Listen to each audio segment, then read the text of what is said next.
Hello, everyone. Welcome to the Vancouver Asian Film Festival Diversity in Filmmaking virtual panel series. My name is Lynne Lee. I'm the festival director of VAF, and I'm also your moderator today. We have a very exciting program, but first, we would like to acknowledge that the land that we're gathered on and broadcasting from is the ancestral traditional territories of the Tsleil-Waututh, Musqueam, and Squamish peoples. And we also want to acknowledge that we also have peoples from Mississaugas of the Credit, the Anishinaabe, the Chippewa, and the Haudenosaunee and Wendat peoples land that we want to acknowledge. And also want to remind everybody that June is the National Indigenous History Month. So as we look at everything that's happening around us, we are really aware that it's a time that we really focus on learning about racial issues. And as we want to acknowledge the current fight for social justice around the world, we want to tell you that we stand in solidarity with the Black community and its countless allies demanding justice in the wake of yet another tragic death at the hands of racism. Now is the time to change the course of the future, and now is the time to write the history of tomorrow in a way in which we may all be proud. Now is the time to speak up instead of staying silent. As such, the team at DIF, or Diversity in Filmmaking, wants to bring to you one more panel next Saturday. I know we've been saying this was going to be our last panel last week, and this was going to be our last panel, but in the light of the current events, we feel strongly that we want to bring the community together to listen and learn from our brothers and sisters. So please join us next week, and we will bring to you more details in the coming week.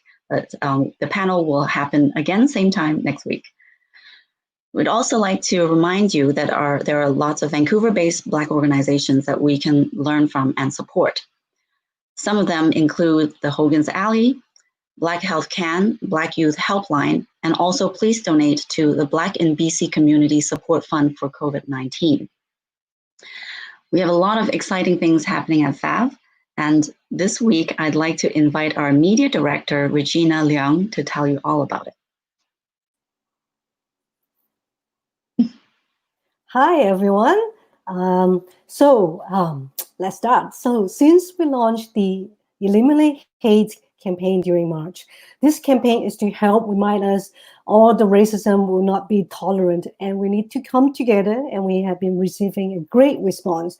So we continue to encourage you to report about an anti-Asian racist incident and join our campaign to make your own 16-second public service announcement, PSA, submitted them to eliminatehate.org and check out hashtag Eliminate Hate for updates. So join the movement. So, and then we start Ask Me Anything a few weeks ago on a nice stream at our Facebook channel. It was hosted by Milton Ng, and we have two guests in our past two Ask Me Anything, Owen Kwong and Kansas Leung.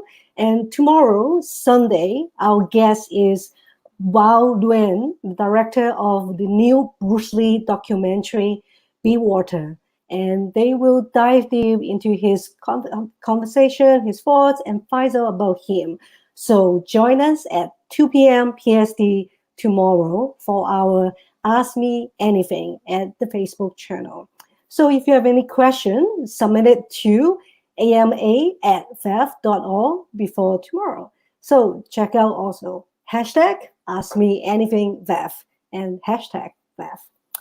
So, and as you heard, every year in the summertime, we host this short filmic contest. It's called Mighty Asian Movie Making Marathon, ma'am. And this is our 15th year. So stay tuned. More exciting announcement will be coming up in June 15, 2020. And don't forget, one more thing, our open call for this year, November Film Festival submission will be closing on June 11, which is 5 days, countdown, 5 days. So submit it and before it closes. And So this events, and we always have to, we thanks our sponsors and our supporting community supporters. So bear with us, and we'd like to thanks our British Columbia Ministry of Tourism, Arts and Culture, Multiculturalism Branch, and the Telestory Hive, and also co-presented by a multiple community organization, which is Exploration, Vancouver Asian Heritage Month Society, Crazy 8, Celluloid Social Club, Harperpalooza, Pacific Canada Heritage Center Museum of Migration, Raindance Vancouver, Vancouver Short Film Festival, and Women in Film and Television Vancouver.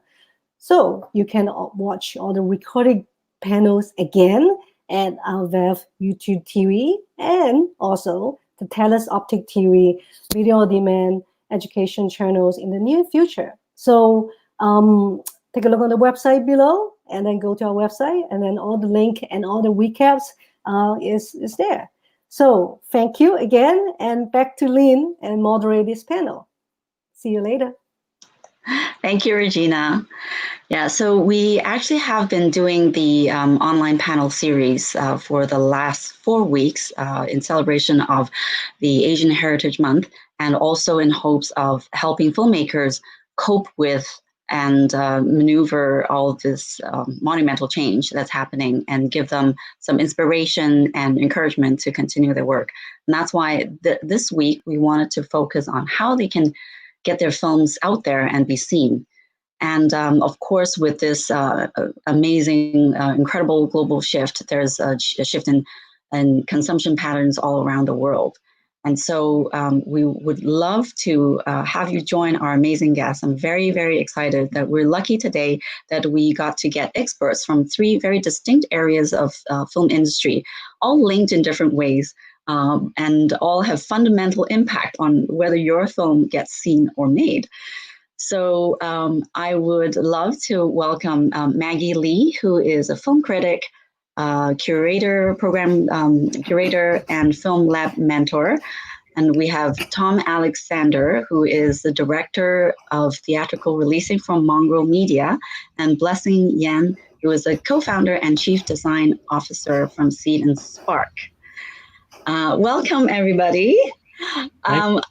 Yeah, so excited to have you. And I wanted to start off our panel by having the audience to get to know you more. So I'm actually going to sort of introduce all of you individually as I ask you the first question about you.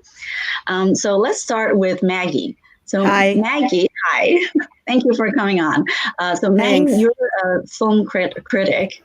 But you're actually you were actually the chief Asia film critic for both Variety and The Hollywood Reporter, and you've covered lots of film premieres and lots of films, Asian films around the world, of course. And you also curate for VIFF and Tokyo International Film Festival, Cinema Asia, Amsterdam, and your film lab mentor. And I'm very excited that we're very fortunate this year we will have Maggie to help VAF also to curate some programs in our. I'm really honored.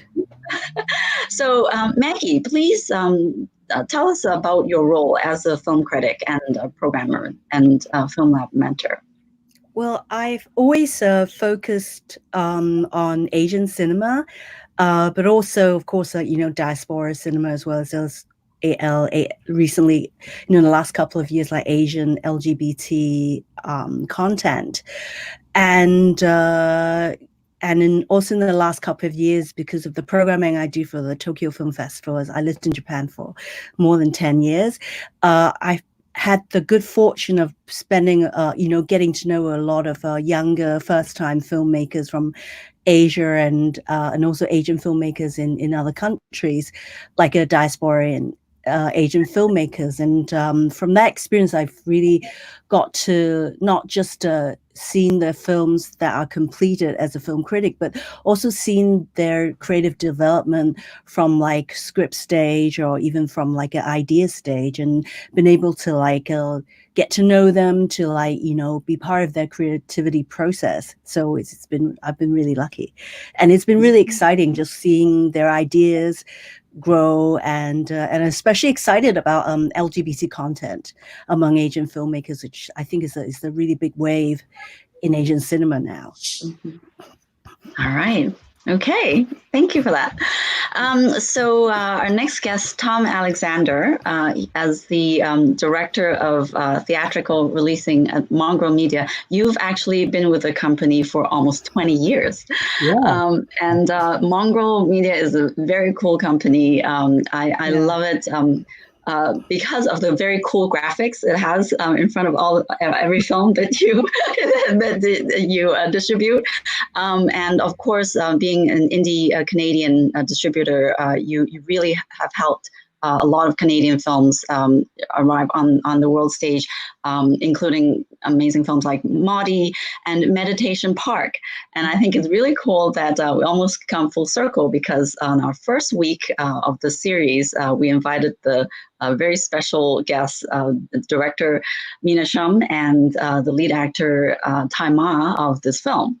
So, Tom, could you, as a renowned independent Canadian distributor of Canadian and international films, could you tell us how Mongrel Media is different from other distributors? Tell us more about Mongrel, and how do you work with indie filmmakers? Yeah, so a little bit more about us. We release theatrically, usually, not this year, but usually a fairly heavy slate of 40 plus a year.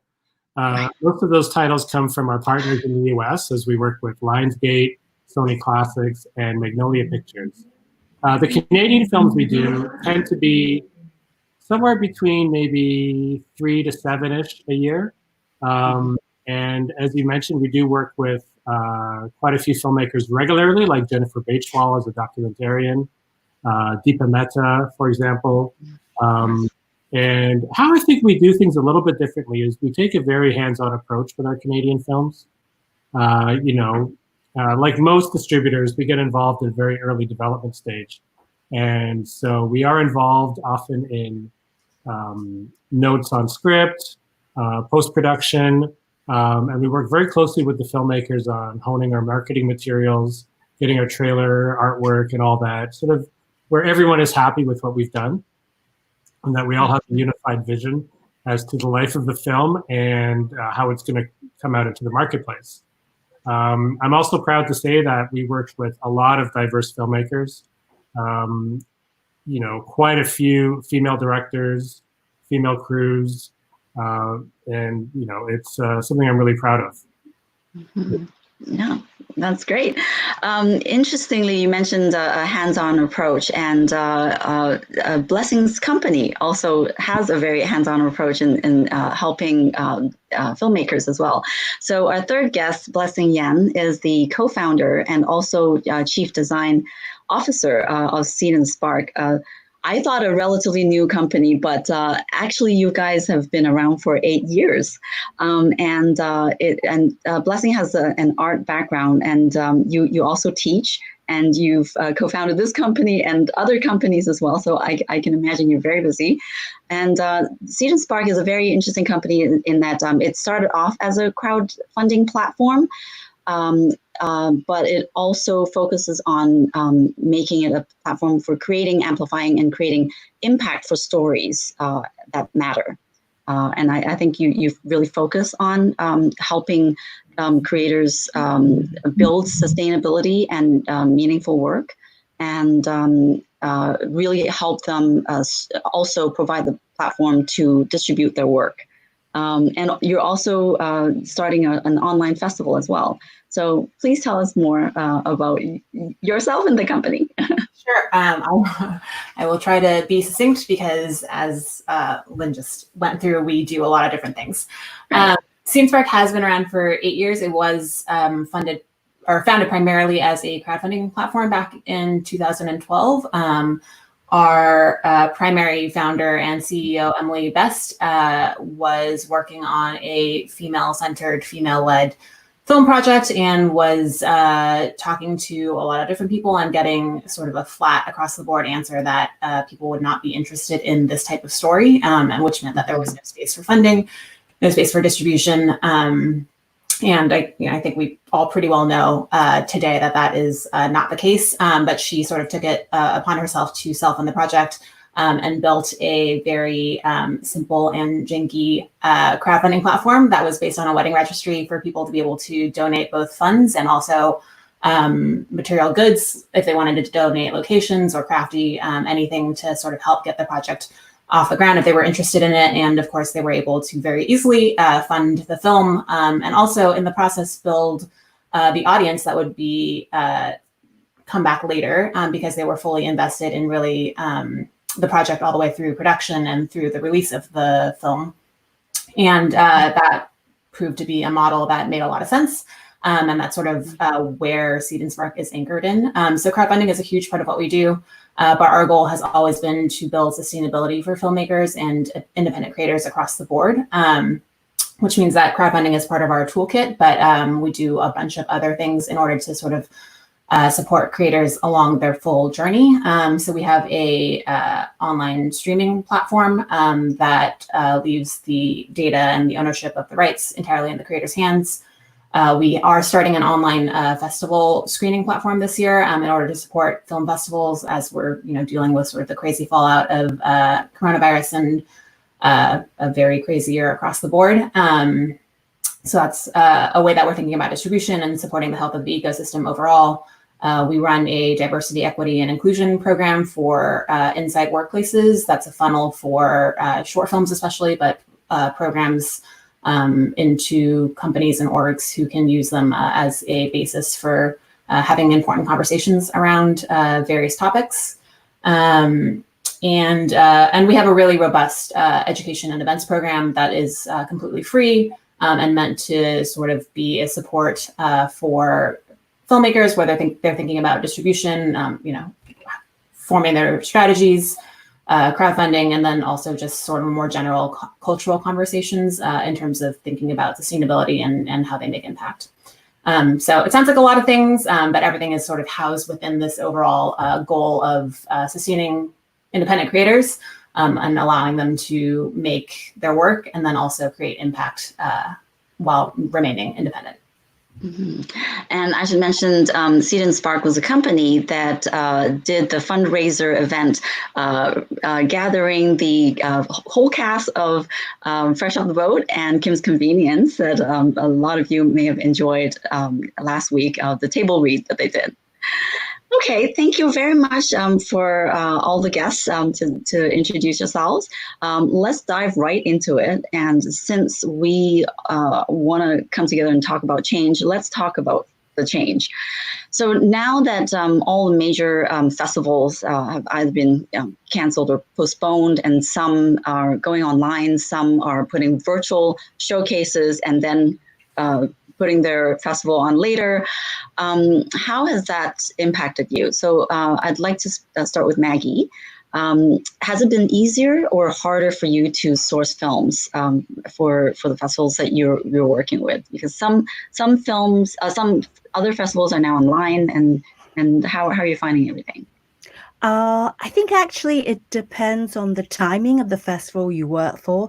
So for a Vancouver Film Festival and for Tokyo, they're in like late autumn, which in some ways gives us an edge because we're still exploring both options of both a physical festival and online. We have a bit more time to decide which one to go for.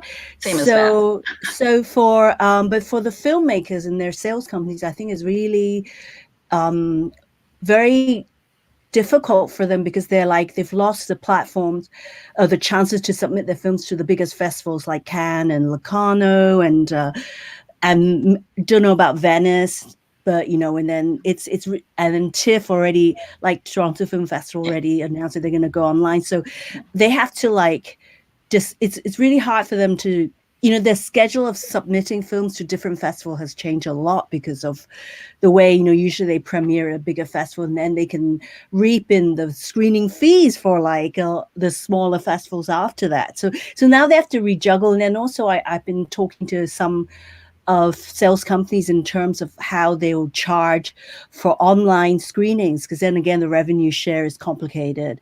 But as far as I'm concerned as a programmer, I mean, of course, I miss going to festivals, but at the same time, I find that I can focus a lot better if I'm just staying home and watching Vimeo links and Senando links, because when you're in a festival, you're running around trying to catch different screenings. And watching a film in the cinema, of course, is wonderful. But at the same time, sometimes if you're watching like 3 or 4 films or 5 or 6 for some other people, it's very, very tiring. So when you're doing it from home, and there's certain films that maybe don't, maybe actually quieter films, more dialogue-driven films, I actually find that I can enjoy them more and appreciate them more when I'm like watching it from home. Mm-hmm. And I'm also becoming more curious because like there's a bit more time.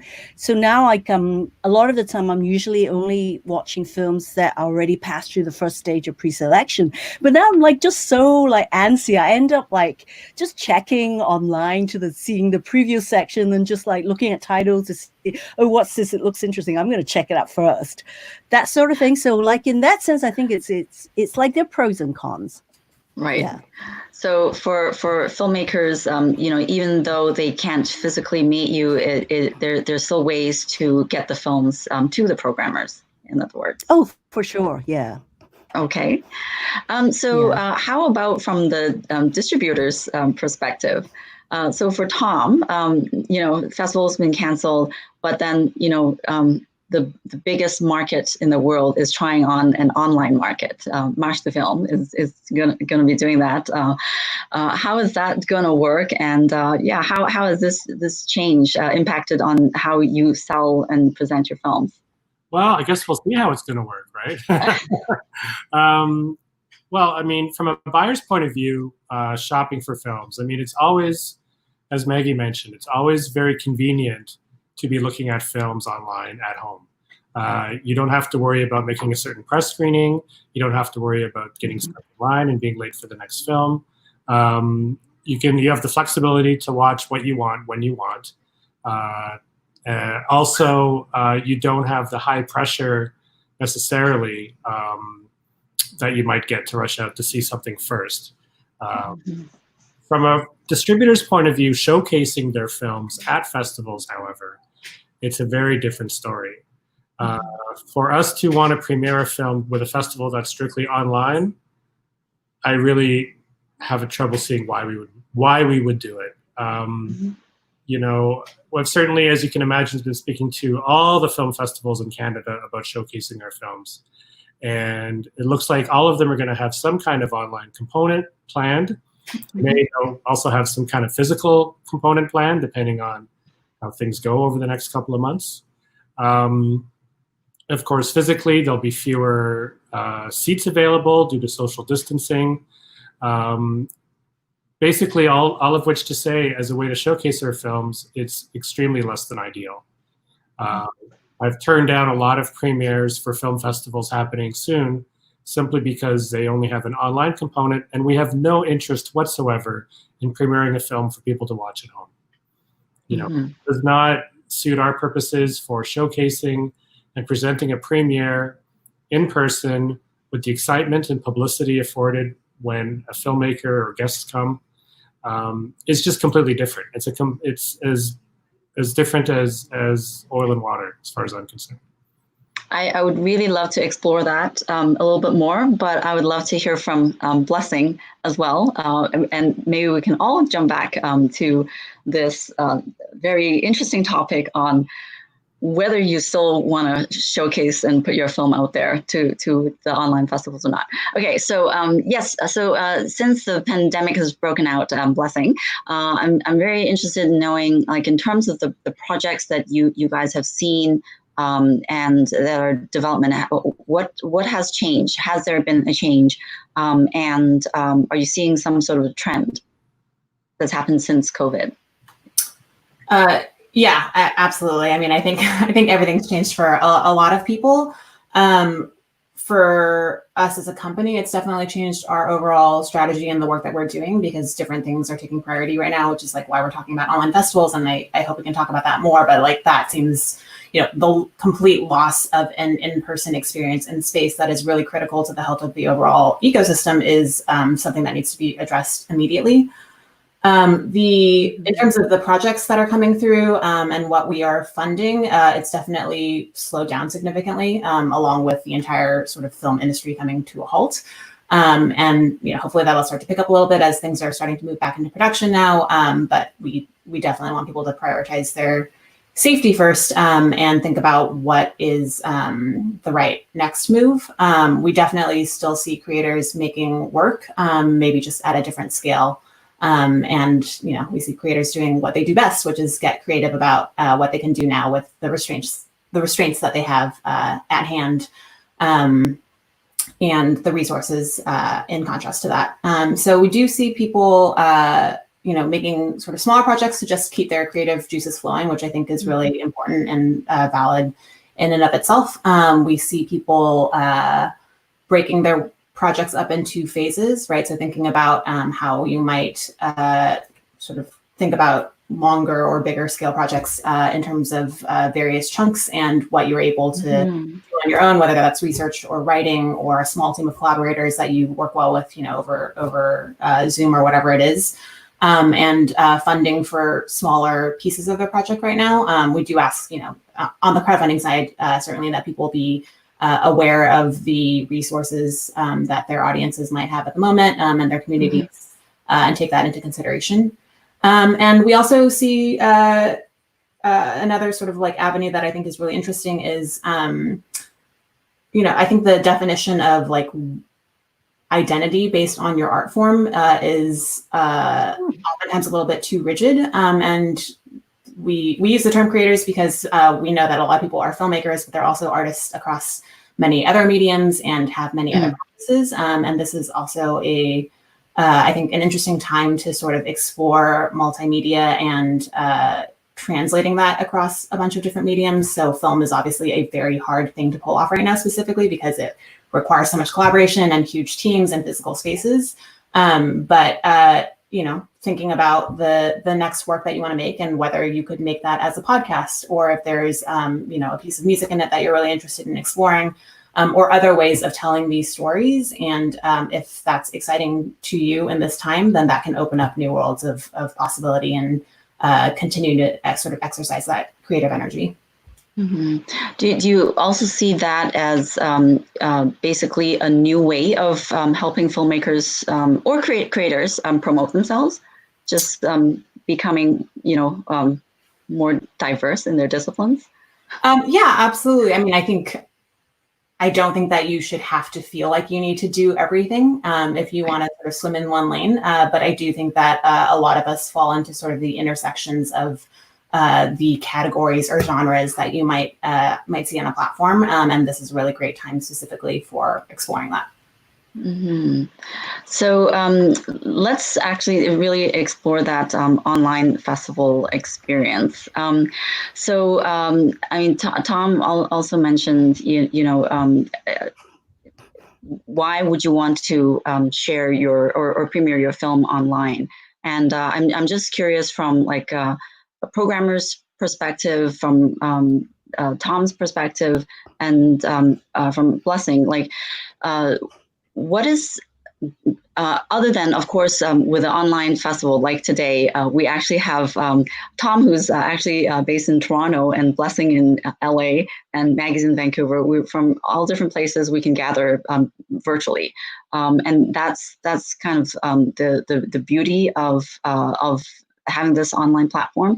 But in terms of the actual experience of the online festival, like what is it that you think that really will still continue to help the filmmakers? And if this really is the trend going forward, because who knows when COVID will actually end? Like people say it might be a year, but what if it's not? Then how will we all adapt to this new platform? And will that change our perceptions? Well, I guess I'll jump in unless Meg want to answer. But you know, I mean, if COVID lasts for that long, then sure, the entire paradigm shifted completely. But as it stands now, for a lot of films that we have, and you know, I should qualify my statement a little bit. I guess whether or not we choose to play a film with an online film festival may depend upon our goals for that festival. You know, as you can imagine, we've got a number of Canadian films that we're positioning for TIFF, for example. And so I've spoken to each of those filmmakers a number of times since the pandemic began, trying to see what their vision is for how their films are going to get launched in this context. And for some of them, they've said, well, we just want a lot of people to see our film, so we're okay with the film premiering online, and if that's it, that's it. We just want the film to be out there. Now, with other filmmakers I've spoken to, they've been extremely against the idea of premiering a film online because they feel it does the film a disservice in terms of launching it. So, you know, again, as a distributor, you know, we've also had to grapple with the idea of what do we do with our films that we have in our release schedule that when those schedules have been interrupted by the pandemic. And do we just release them out on VOD right away or on streaming services? Or do we wait? And on a number of them, we just wait. You know, we'll just wait till next year. And of course, there's a lot of questions that go with that.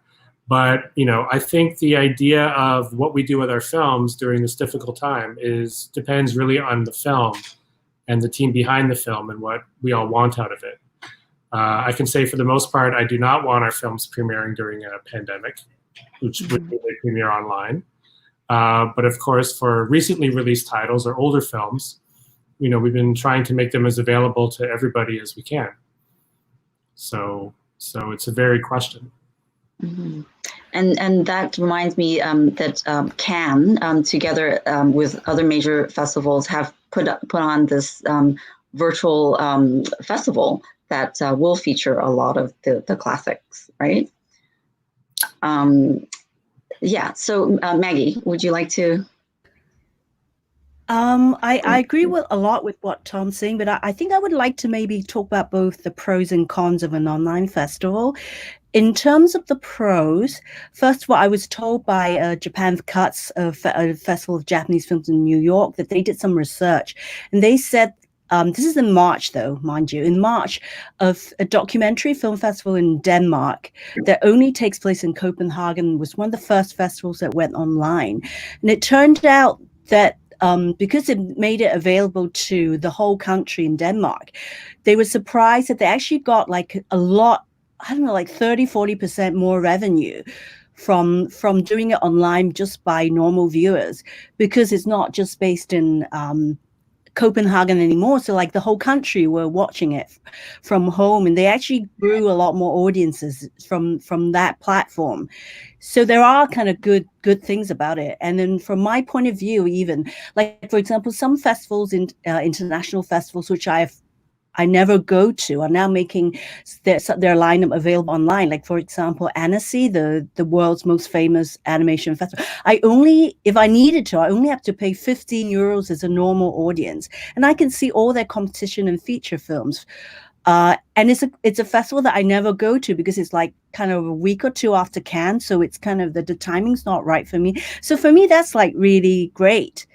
And another thing is from a programming point of view, and I actually talked about this with Lynne, is that sometimes, a lot of the times when we're programming for a physical festival, we might sometimes pass over films that don't have such strong visual qualities, because there are certain films that we think, oh, well, this would look so great on the big screen, we really should prioritize this one, you know, because maybe it's a kind of got a slow pace with less dialogue, but visually stunning, and we'd like prioritize it. But now when we're thinking, oh, you know, if I'm programming for an online festival, maybe a smaller, more intimate family drama with really good strong characters would work for more of a kind of home screen format. So like, it's kind of like, there are good things about it too. Mm-hmm. But on the con side, I think, especially for filmmakers, if they're a first-time filmmaker,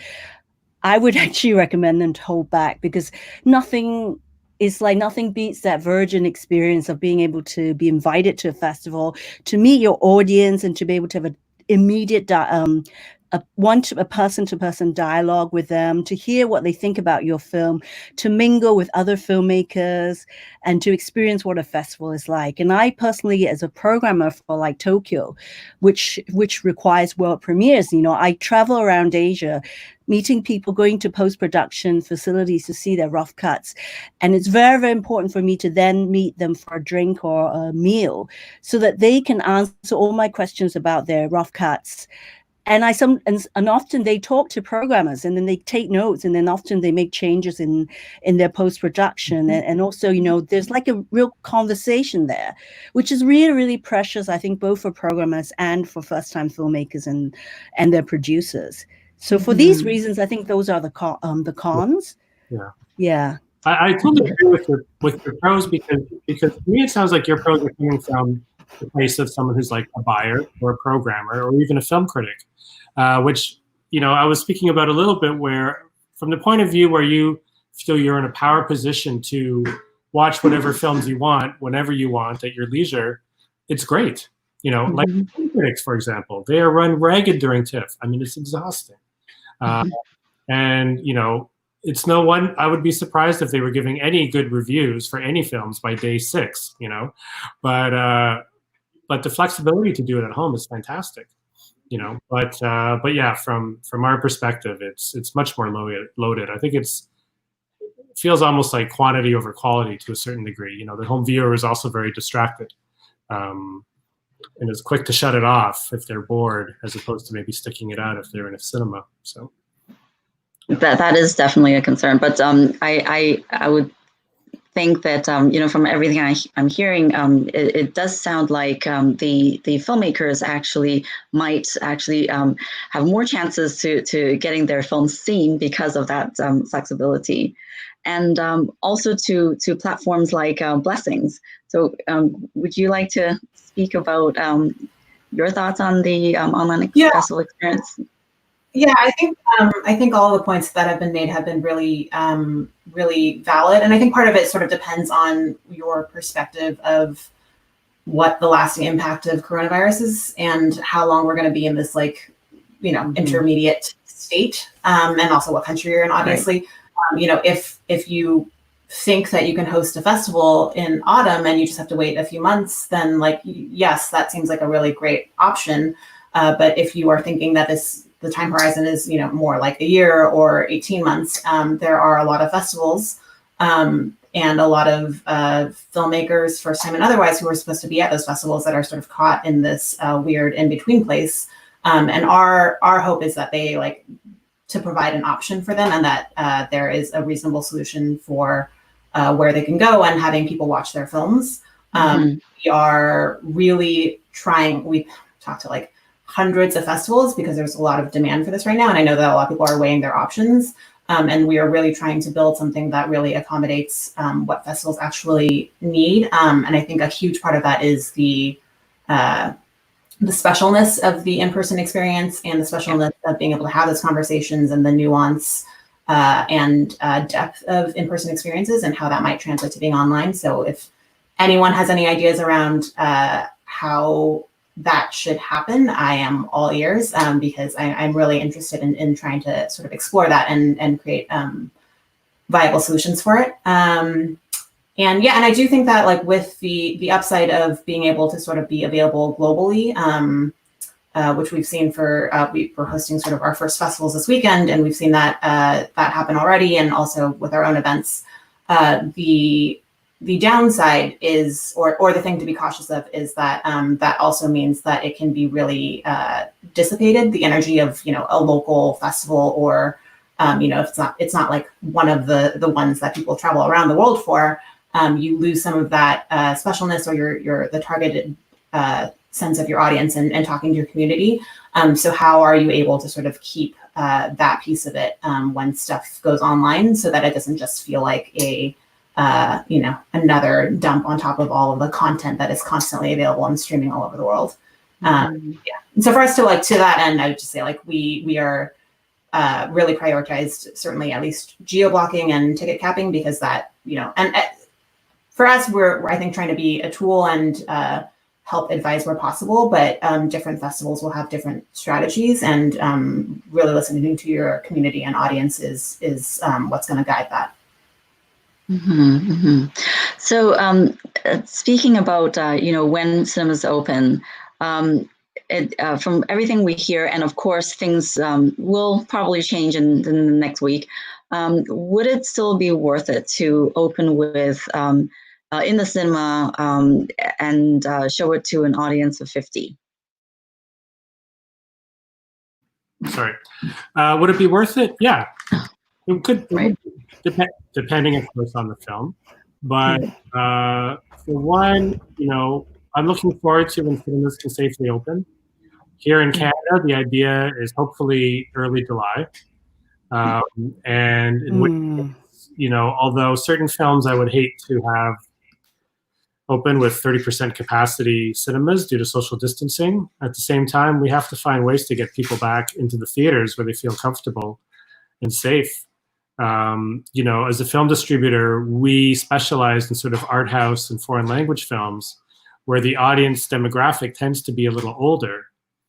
And it's the older audiences that are often feeling more vulnerable to this than younger audiences. That's a generalization, but I think it's an accurate one. And so I think to find our audiences coming back to cinemas might be a little bit slower than, say, audiences for, Wonder Woman or Tenet or Mulan or, the other big tentpole releases this summer, if they stick around. And of course, the tentpoles are all it definitely has a bigger budget to balance in order to decide on whether they are willing to open just for that small audience. But in terms of like film festivals experience, I would hope that people also think that it's worth doing, because we all miss that social interaction. We do. We all miss it. I mean, there's two schools of thought.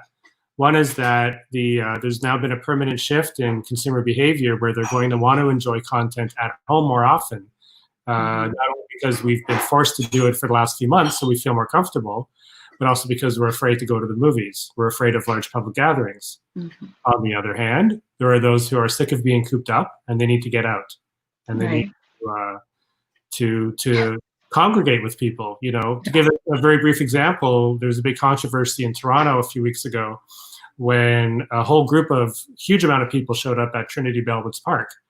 And it became this really big, controversy where what are these idiots doing, congregating without social distancing.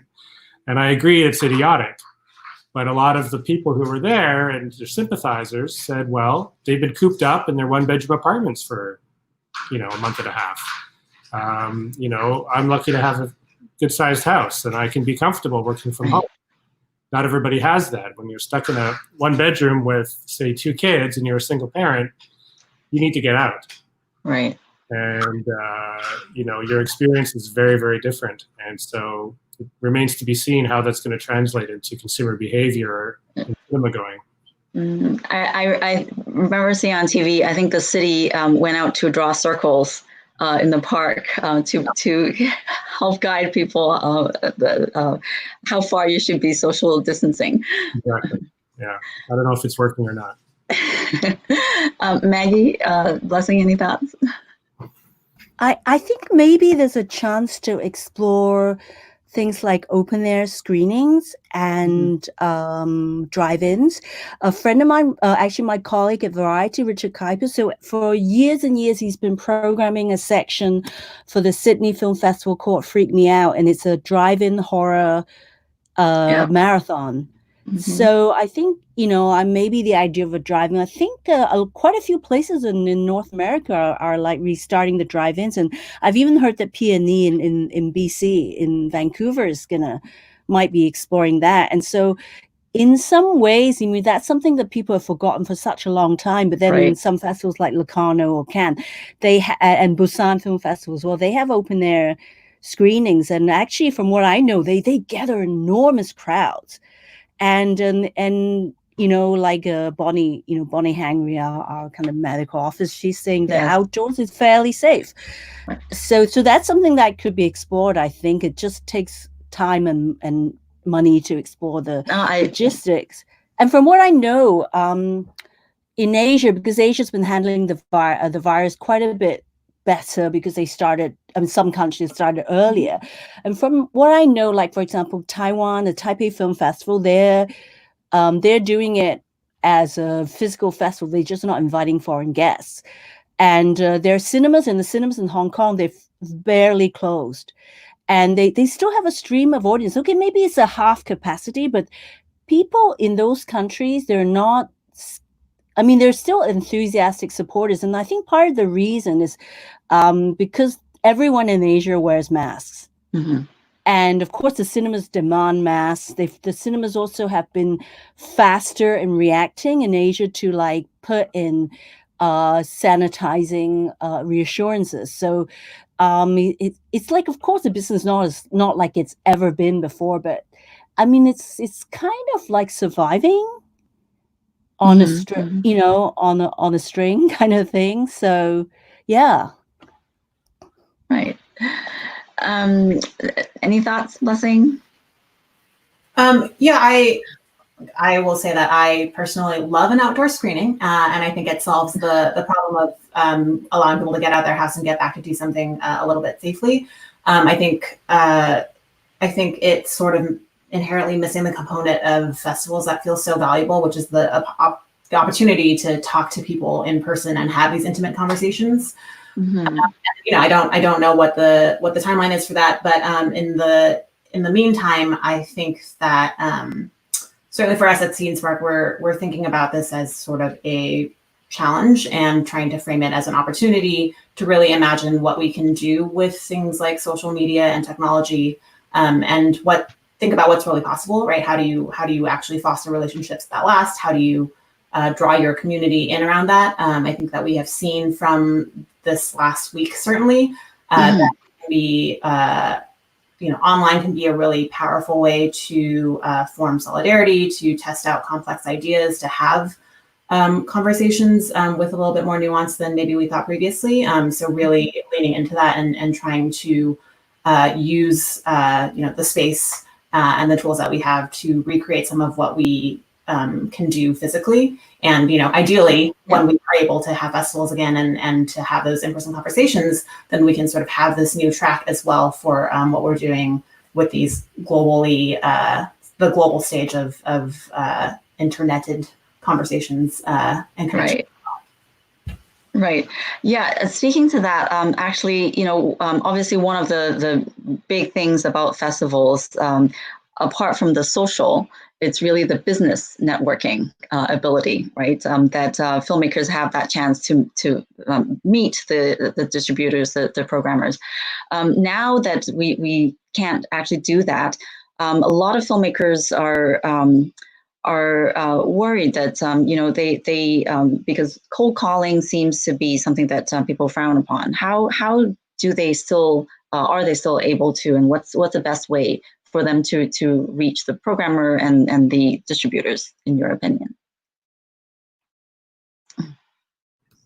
I think it's a question that Tom should answer first. Okay. Nothing's impossible. Certainly, even during Hot Docs, the Toronto Documentary Film Festival, I took a few meetings online as filmmakers were pitching their films to me. And it's certainly something that is part of what we do. And the only way that we do that would be through a cold call. And, cold calls still happen once in a while. And when a cold call comes in, where there's a pedigree behind the filmmaker, where it's pretty serious, it looks like an interesting project, then yes, we'll meet. But of course, the in-person experience can't really be replicated. It's going to be harder to make an impression on somebody one way or the other online, as opposed to in person or over a drink or lunch, or in an event like a TIFF party or a cocktail. So it's not possible. And again, like I said before, I think depending on what the new normal becomes, if there's a paradigm shift, we're going to see a shift in our biases and our attitudes around socializing and how we interact with people, whether it's online or in person. Okay. Thank you for that. Maggie, you want to speak to that? Maybe I think Blessing should have a go because she's always the last to talk. So I'm sure this is like really important. So I'd love to hear from her first. I really like my position at the end of the line. Well, again, what everyone else is saying first. I think it's a really important question. Like short term, we're thinking about the sort of online festival platform that we're building. We have been talking about a lot internally. We've kicked around the idea of creating sort of a filmmakers lounge where people can sort of meander in and out of it, the way that you might at an actual in-person festival, and be able to have breakout rooms where you can have conversations. Of course, this is all sort of happening online still. So I think there are just sort of certain limitations to working across these mediated screens. For me, thinking a little bit more long-term, I would say that it's really about needing to rely less on taking these meetings with various distributors and sales agents, et cetera. I think there is, definitely a place for that, but also that if you are, as a creator, more in control of your own distribution strategy, if you understand the landscape a little bit better on your own and aren't completely reliant on somebody else to take care of everything for you, that is a way to taking a little bit more control over what happens to your film, and much more materially something that you can control and move forward on. In this time, which is, we do a distribution workshop that's totally free and open, and the goal is to just help people understand sort of what the landscape looks like, especially as it's changing very rapidly, because we believe that as a creator, it's really important for you to be able to have a voice, if not own your own strategy, and also you can't do that without being able to make informed decisions. Great points. One thing is that a lot of festivals now are waiving the submission fees to help everyone, and so that's like something that filmmakers can make use of. Obviously, I think having a good sales agent or having a good producer who knows how to help you reach out to festivals also really helps. I don't think festivals frown on cold calls at all. This is as I said, people have more free time now, so they're watching more films. Something I also want to suggest is that it's not so much to do with the sending films to festivals. It's more like if you have more time on your hands in your home, this is actually a really good time to hone your project pitches and to send them out and explore more organizations that does things like film labs, like Torino Script Labs or Jerusalem Script Labs, or looking for different fundings in different places. Like Europe has a lot of those funding organizations for co-productions, or and there's also I think there's like a Frontier attached to Fantasia. There's so many of these like organizations where you can hone your skills in reaching out to them, and you can also improve the pitch you're writing, improve your script, and to just cold call to those people as well, because then instead of cold calling a festival, you start cold calling for your new projects and get them to notice that there's such a project around, and then you can sort of in a way get a head start, and also to keep yourself from going crazy and give yourself hope. Right. Okay, so thank you for that. And I also wanted to remind the audience, time is actually flying by very quickly, but I have so many more questions to ask you guys. But I want to remind the audience on Facebook and on YouTube, you can submit your questions and we will ask them at our Q&A section. So jumping right back in, because this is a diversity in filmmaking panel, I would love to talk about representation in the film industry. So, obviously in the last 2 years, so excited to have seen, all the success of Crazy Rich Asians, and this year Parasite, and TV series, and like Kim's Convenience, and many, many more. So have you seen a growing appetite in really interest in Asian indie films and filmmakers? And what do you think it takes for Asian indie filmmakers to break into the market and gain box office success? Sorry, I guess that's a question for me. For everybody, actually. Well, I'll let someone else first. So I'm going to mute.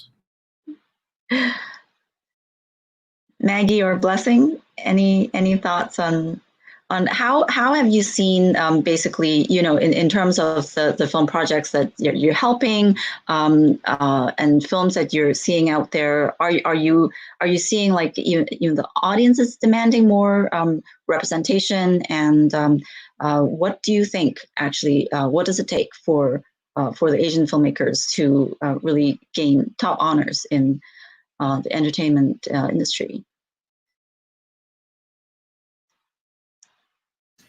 Well, they think, okay, Blessing.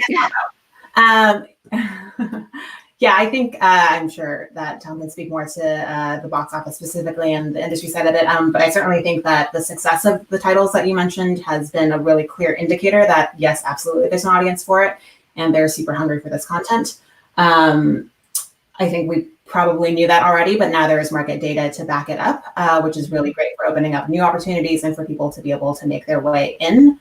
I think there are certainly downsides to the industry sort of basing a lot of creative decisions on what has succeeded before. But if there's a silver lining, I think this is certainly one of them. And I do think that there is and will be more opportunities for Asian stories and voices on the big screen from my perspective. And I realize that this is not necessarily the path for everyone, but I'm going to sort of stand here and continue to champion making your own way. The most important thing to me personally as a creator, and also sort of where we're headed at Season Spark, is to make sure that we are, as creators, able to make the work and to get that work to the people who care about it, which is a slightly different approach than breaking into the industry. And it means that the work that you make might not end up on network TV.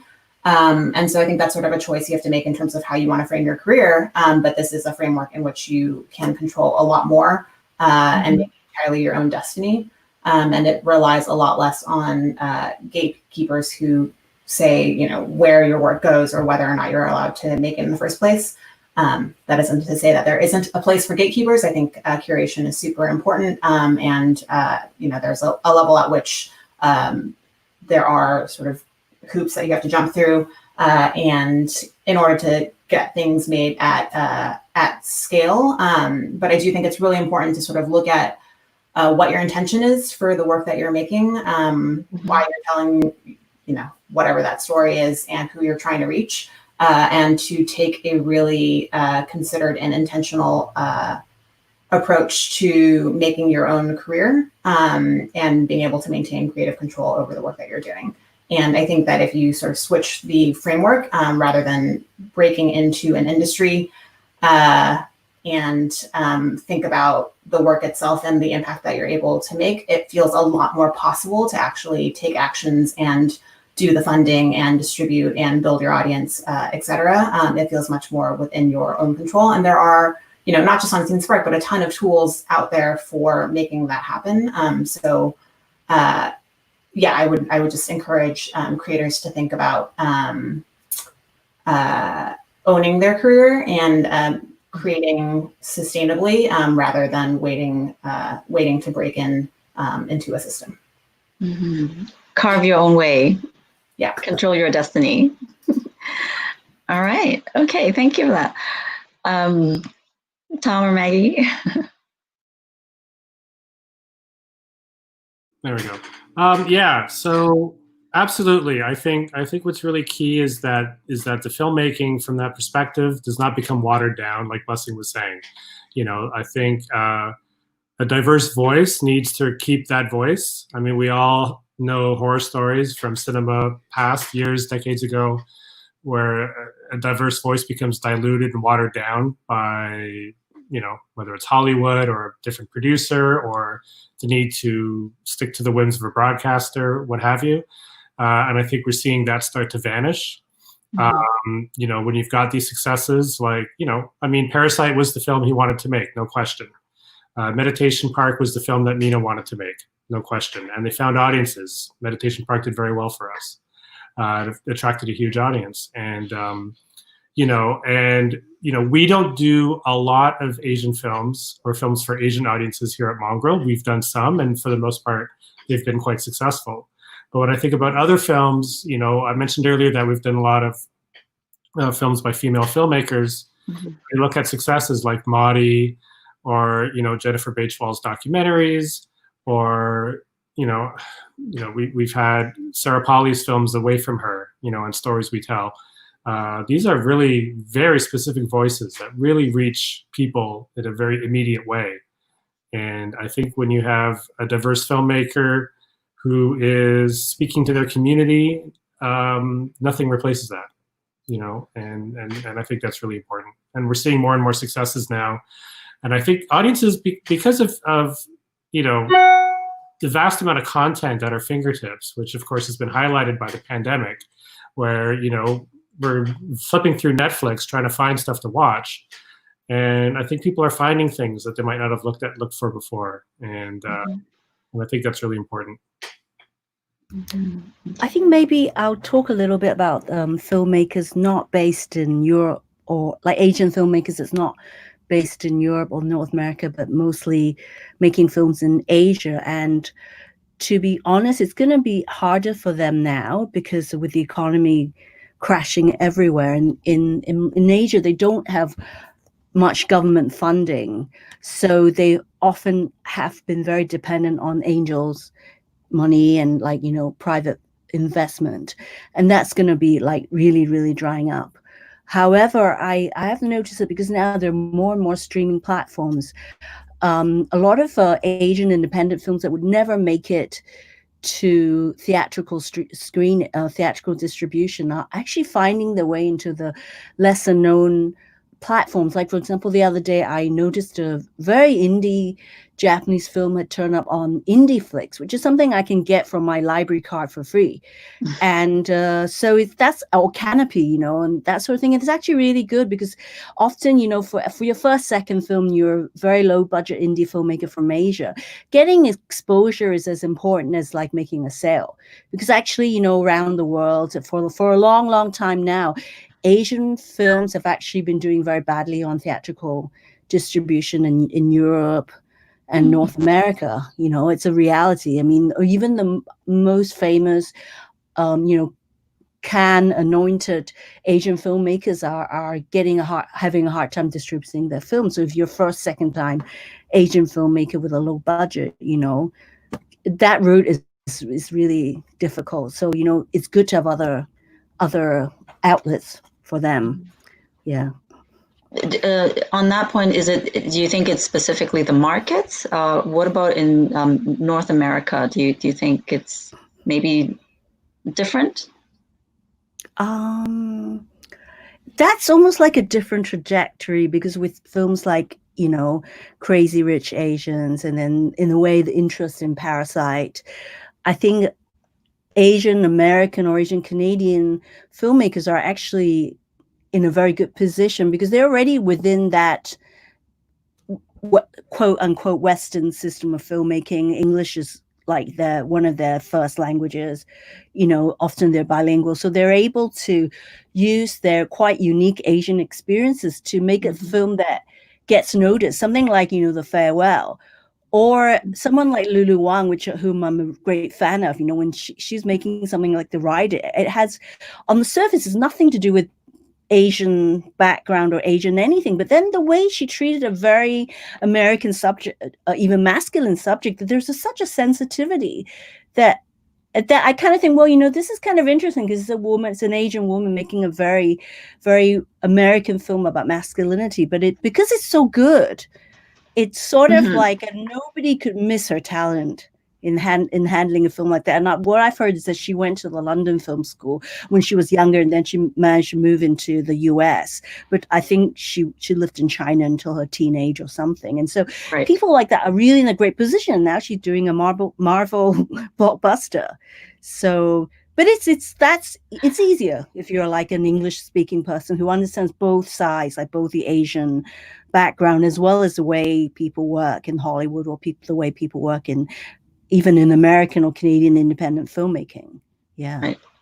And that is very interesting because sometimes you want to tell your own stories, but then I think a lot of filmmakers shouldn't limit themselves to feel that you should only be telling your own stories, but any story that you're passionate about.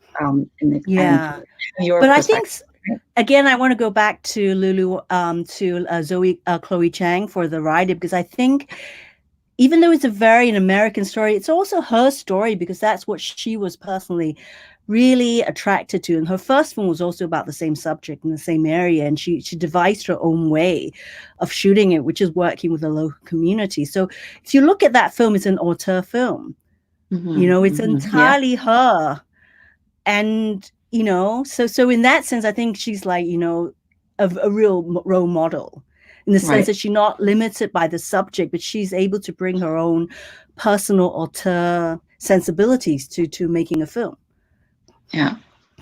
So speaking about representation, I mean, tying back to what's been happening, in recent days, a lot of companies, networks, and studios have made statements about Black Lives Matter and importance of amplifying Black voices. So, our obviously our Canadian screens are dominated by white writers, directors, actors, and stories. How do you think that can change, and moving forward, to be able to amplify more diverse voices? And do you also feel that there is a reason why we've not heard from the Black community as much? So specific to the Canadian market, I guess.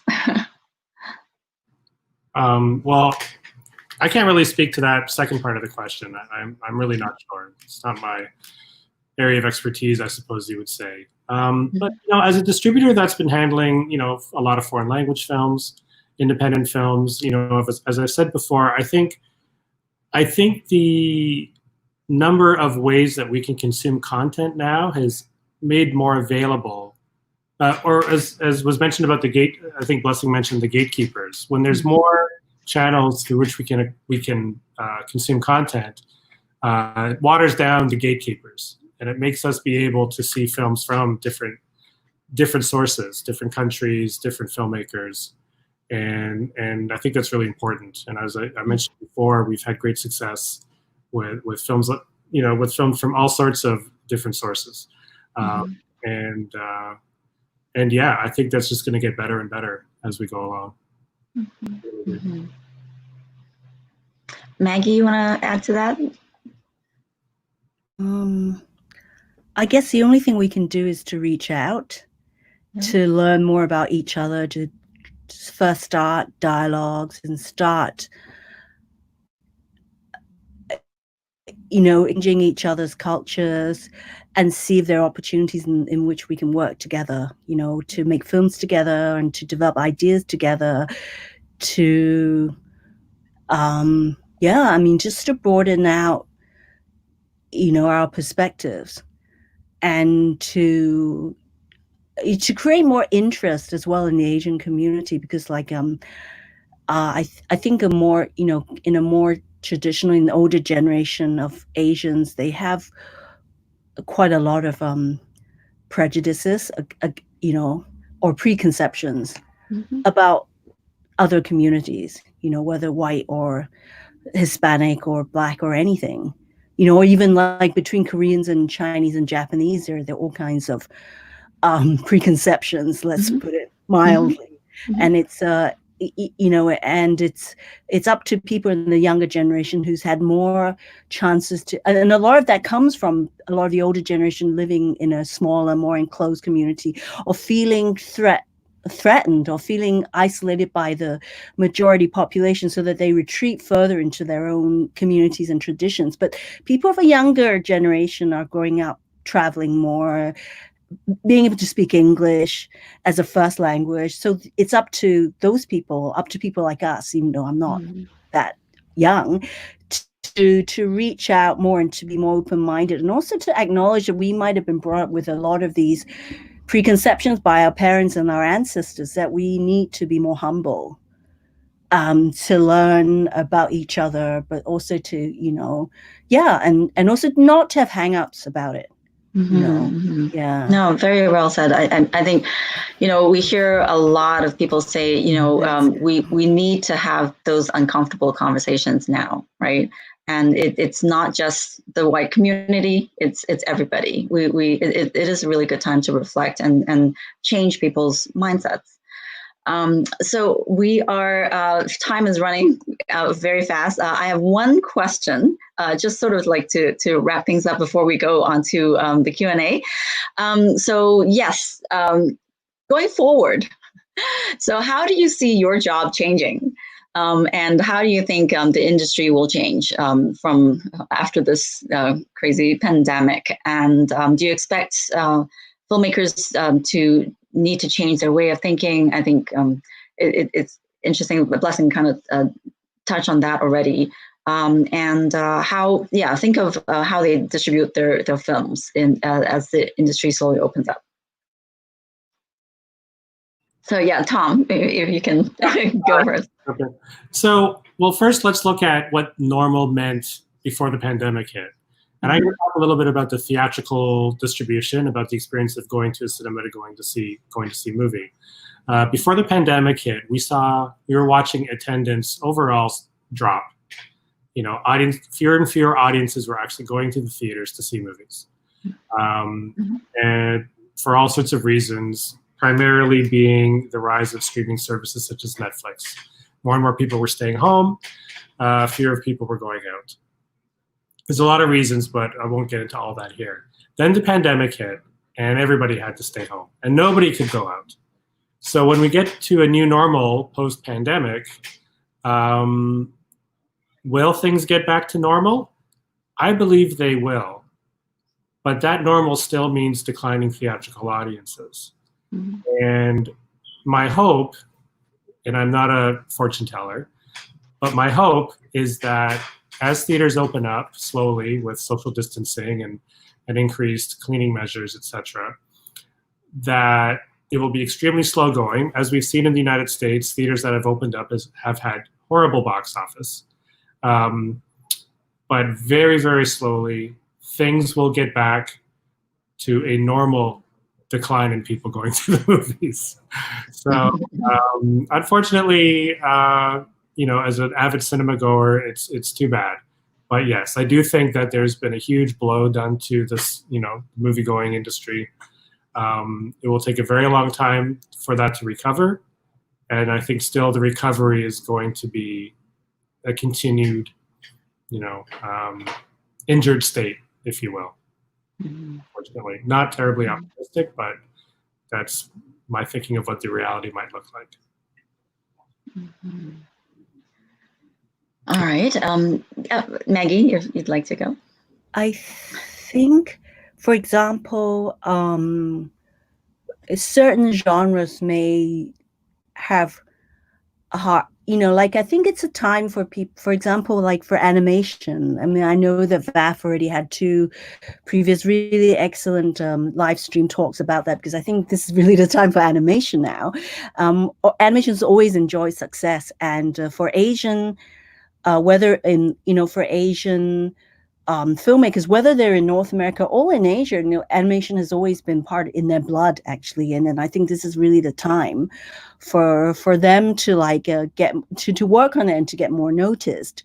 And also because in some ways, like animation is kind of, it's colorblind in the sense it's one area where you can mix all kinds of cultural, racial, like you can like really mix it up, and it's also not realistic, so you can like play with different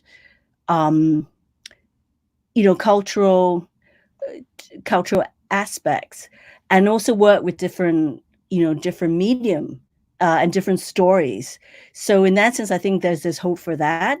And also, it kind of makes people think differently about budgets and logistics. So, I mean, for example, the Udine Far East Film Festival, they're going online because it's in Italy, and Italy is like really hard hit. So for their premiere, they're actually showing a film shot on 2 iPhones by a pair of filmmakers in Taiwan. And, for the low budget film, people working from low budget is actually good news, because they can explore. Whereas if they're making very, very low budget films, they often wouldn't get picked by a festival, because it may not look very great on a big screen. And another thing I was thinking is that once we go back to having physical festivals with a reduced audience, people having less money to actually even put on the events, perhaps there's something like a multidisciplinary would work. Like, if it's for Asian film festivals, maybe they can work closer with Asian artists making music, making art, making different types of medium, like, I don't know, even VR in some way, so that it kind of attracts a broader audience base, I guess. Yeah, very good ideas. Okay. Blessing, any? Well, I know, like, for your platform, you're already encouraging the change. Yeah, I'm squarely in the camp that things will inevitably be shifted after this, and also that things need to change. So yeah, that's the direction that I'm hoping that we continue to head. And also that if we acknowledge that things are shifting, then we can be a proactive part of how we change that direction, or dictate that direction, rather than sort of continuously be reacting. To the piece about theaters, I do think theaters and festivals both are just such a critical part of the way that we relate to each other, and such a specific and special way to see films. And I think that they need to be recontextualized as less over festivals, because they already are, but as a core part of our communities and what makes us thrive. So on the theater side, I think so really supporting local theaters, and thinking about it as like part of the core fabric and health of your community, rather than thinking about broader or bigger chains, which feels more commercial in distance, and will have a lot more restrictions around them, obviously, as we're coming back. And may not be quite the same experience as it was, just 6 months ago. Right.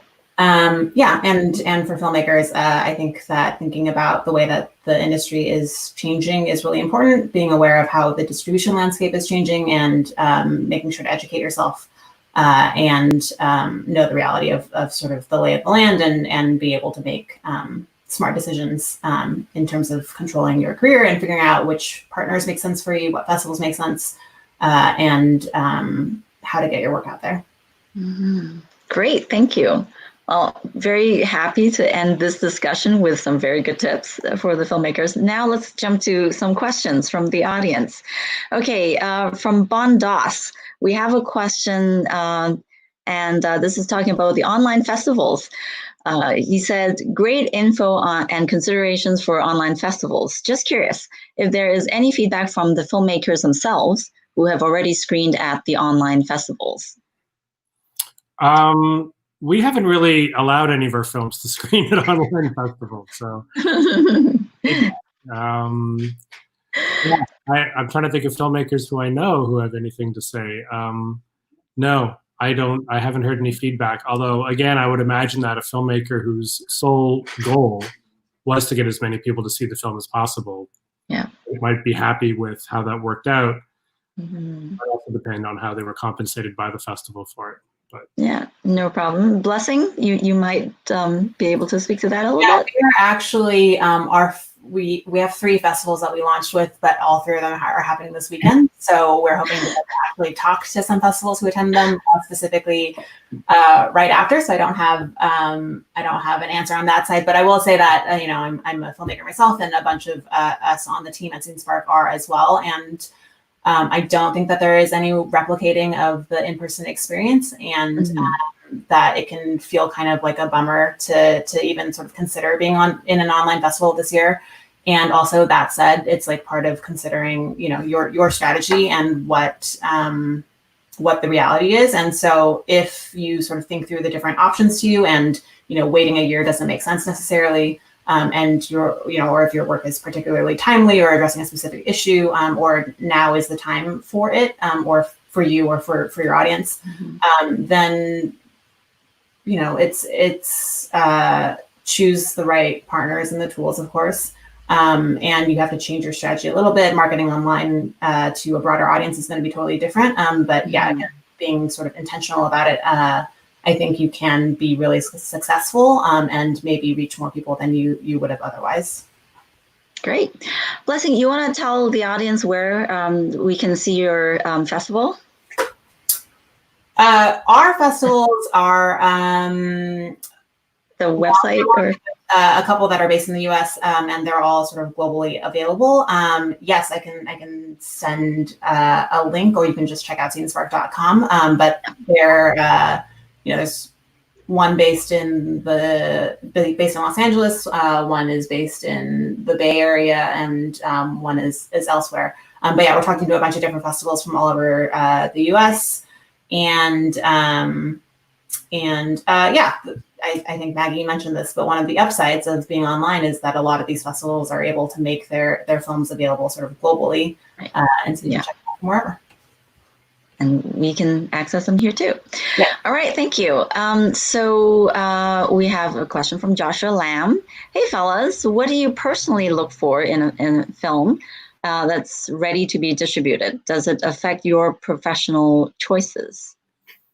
I look at it kind of differently. What I like about a film personally may not be at all what I like about a film professionally. I mean, it'd be amazing when I look at films and I say to our acquisitions team, I loved it, but I don't think we should pick it up. You know, because often, you know, we all have specific tastes. I have very specific tastes in films, but when I look at something that we're looking to acquire, I have to take into consideration the marketplace, the filmmaking team behind it, you know, who the audience is for that film. Are we able to reach them in an effective way? There's a lot of considerations to go into it. Whether or not a film is good can often be it's a very subjective. You know, we've also had films where I've said, you know, I personally didn't like it, but I think it will get good reviews, and I think this looks like it'll gross $1 million. And then we released the film, and it grossed, you know, $1.5 million or so. I was the only person in the office who didn't like it. So, you know, what are you going to do? And it really depends. Need to wear a distributor hat. Okay. Anybody? Maggie, what type of, when you're reviewing films? Well, to be honest, though, I think one of the handles I use for one of my social media is that I call myself the lover of unloved films. So if I were to choose the films I love, like, you know, it's not going to work for my jobs most of the time. But like, if I get to choose a lot, you know, if I have a big quota in the festival to choose, then I would definitely make sure that, you know, there'll be at least 1 or 2 films that I personally love. But most of the time I think about the specific audience that I'm programming for. And that sort of depends a lot on whether it's an Asian festival, whether it's a festival, you know, in Vancouver, for example, which is a very eclectic and tend to have a slightly more senior and cultured audience. And also if I'm programming for a festival that requires like world premieres and I'm looking for new talent with a voice, and the film may not be technically perfect, but it has to have something original.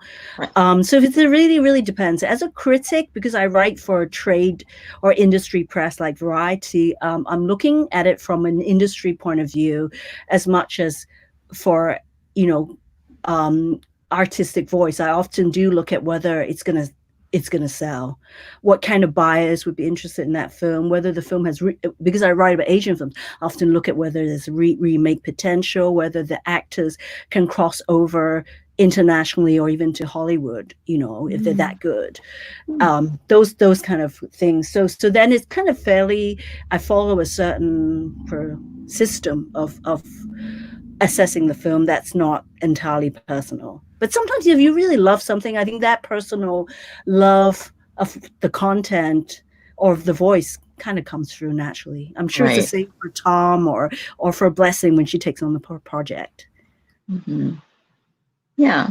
Any thoughts on projects that you take on support?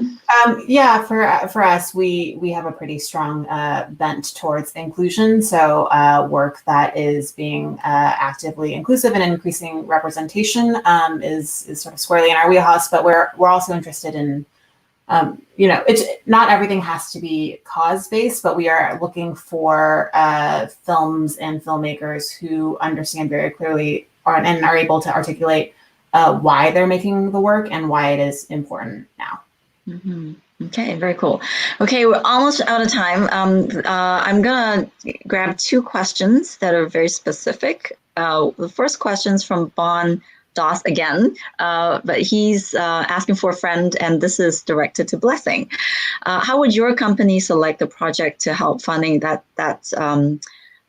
you touched on? But is there specific requirements? Just to clarify, we don't fund projects directly. We are a crowdfunding platform, which means that creators are sort of going out and crowdsourcing and funding their films by small contributions from their community and the general public. We have an extremely high success rate. We are many times more successful than every other major crowdfunding platform. And that's because we put an enormous amount of stock in our education program and making sure that our creators are prepared. And we have crowdfunding specialists who talk to each one of them and vet the projects to make sure that you understand why you're doing what you're doing, you understand who you're talking to, and you have your messaging and sort of your plan prepared for how you actually go out there and execute on that.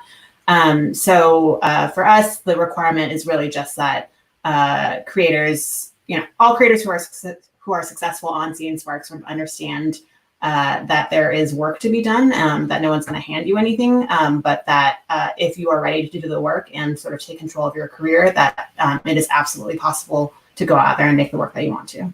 Mm-hmm. Awesome. Thank you. Okay. Only time for one last question. This is from Lynne Lee. And this would be a question to Tom. What is your definition of a profitable film? Do you look at it as percentage or what? How does it work? It's a film that doesn't lose money. And a lot of films lose money. No, to be more specific, sure. I mean, we'll have smaller films, like say a documentary that is very niche. And in those cases, our goal is, pretty much to not lose money. So we do a very low budget marketing campaign. We don't spend a lot of money. We just use social media or some kind of outreach or partners to get the word out about the film and hope that we can sell to broadcasters, and then we'll make a little bit of money, and that's fine. If we have a higher profile film, it's not only about how much money we make, but about, how it looks externally. So we could have, a fairly big budget, important film. To give an example, our first Lionsgate release was Knives Out. And, fantastic movie, huge box office hit. And if it had done half the amount of money it did, we probably would have squeaked by in terms of profit, squeaked by maybe.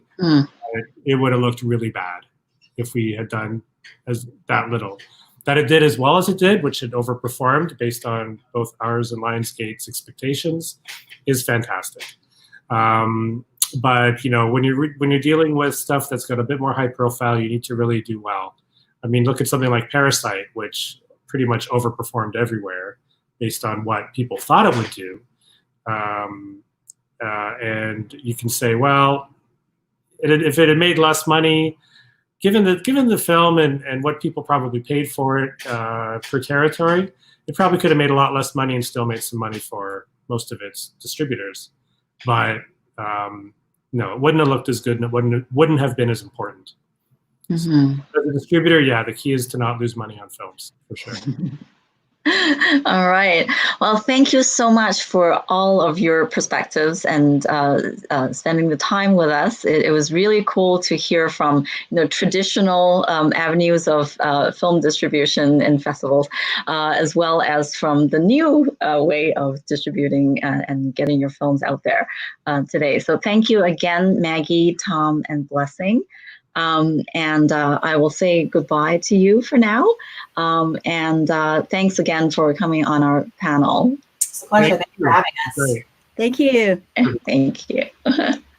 So if you enjoyed that panel, you can actually watch it again. You can watch it on our YouTube and Facebook pages. And please tell all your friends and tweet or Instagram us at FAF Vancouver or hashtag FAV and hashtag DIF 2020. FAF and its events and programming throughout the year are entirely organized and produced by a group of dedicated volunteers. So without your support, it's very, very hard for us to put on more programming. So please, please, please make a donation to us at faf.org. And you can see the hashtags and all the handles down there. So I want to thank our team. This is our MAM and Diversity in Filmmaking team of producers, including Regina Leung, who you met earlier today, our media director as well, Mayumi Yoshida, and Nash Dusidimetha, who was our tech director today, and also Joshua Lam and Arnold Lim, who have been helping me produce the show for the last 5 weeks. And together we are going to bring you one more panel next week that focuses on exploring and amplifying Black voices in our industry. So I also want to really thank our healthcare workers and our first responders and essential workers for keeping us safe during this time, and especially now when our city is starting to open up again. Again, please check out Eliminate Hate campaign, and we're asking filmmakers and the public to make their own 60-second public service announcement ads and also submit reports to eliminatehate.org, hashtag eliminate hate for updates. And also please tune in tomorrow night. We have another show. This is Sunday, same time, 2 p.m. And this is our Ask Me Anything live stream on Facebook, hosted by Milton Ng. And we're featuring the guest filmmaker, Bao Nguyen, who is the director of the Bruce Lee documentary, Be Water. So please submit your questions to ama@faf.org, hashtag AskMeAnythingFaf. If you have questions for Bao Nguyen, and remember to check out Be Water on TSN and TSN4 on Sunday evening at 6 p.m. PST. And so lastly, before I go, please remember to submit your features and short films if you've already made your film to our festival, and the deadline is coming up June 11th. So come check us out on our Facebook pages and keep up the updates on our website, faf.org, and our social media. Thank you again, and we'll see you again next week. Thank you.